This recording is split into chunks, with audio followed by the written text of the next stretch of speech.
What happens when a once wealthy nation collapses into economic ruin, political chaos, and mass exodus? This is the story of Venezuela and how its crisis has become a defining humanitarian and political challenge for the Americas.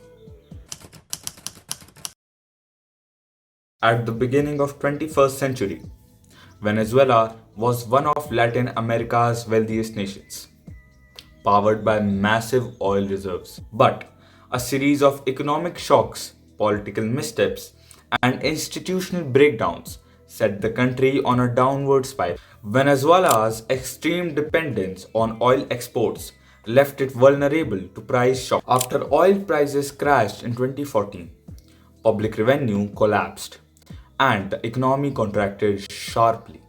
Hyperinflation and loss of industrial capacity meant money lost value and factories shut down. Basic services like electricity, water, healthcare, and food distribution faltered or disappeared. The political environment also deteriorated. Democratic institutions weakened, opponents were jailed or exiled.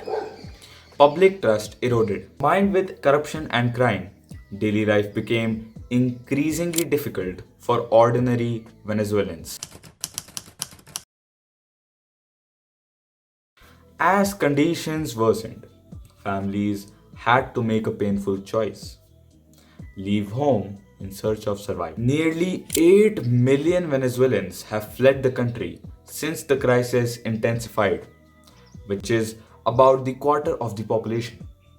These migrants are now spread across the Americas, with the largest numbers in Colombia, Peru, Ecuador, Chile, and Brazil. Many travel thousands of kilometers, facing dangerous terrains like Darien Gap rainforest between Colombia and Panama. Some leave irregularly, risking their lives, while others struggle to find work, shelter, and legal protection in countries which are already struggling with their own economic pressures.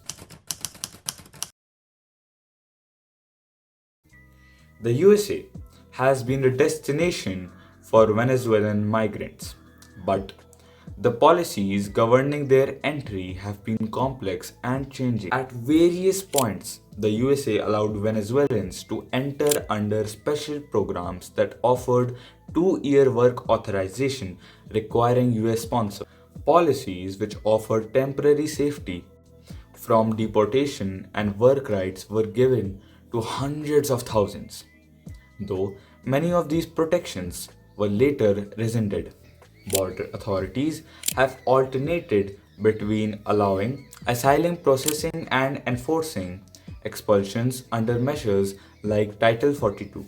Changes in these policies have created fear and uncertainty, leaving many Venezuelans in limbo, unsure whether they can stay, work, or build a life in the United States. Venezuela's crisis hasn't just affected migration to the United States. Its neighbors have borne the brunt of the biggest migration episode in Latin American history. Countries like Colombia, Peru, and Brazil have hosted millions of Venezuelans.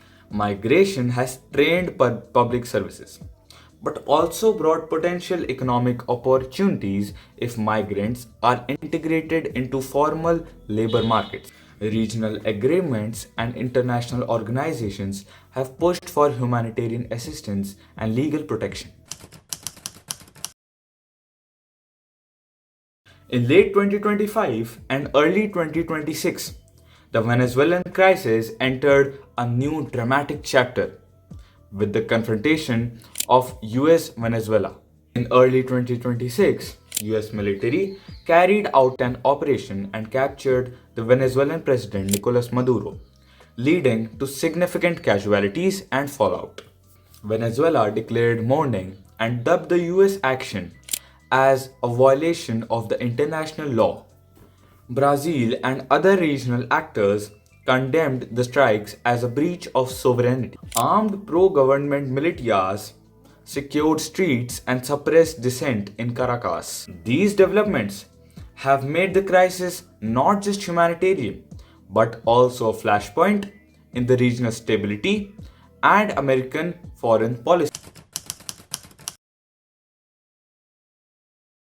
Beyond politics and policy, this crisis is about people, families torn apart, children growing up far from home, and people still waiting for stability. Some have found safety and a new life, while others remain in limbo, waiting for asylum decisions and legal status. Their stories are a testament to resilience and a reminder of the ongoing need for humane, sustainable solutions. The Venezuelan American crisis is many things: a humanitarian catastrophe, a regional challenge, and a test of policy and compassion.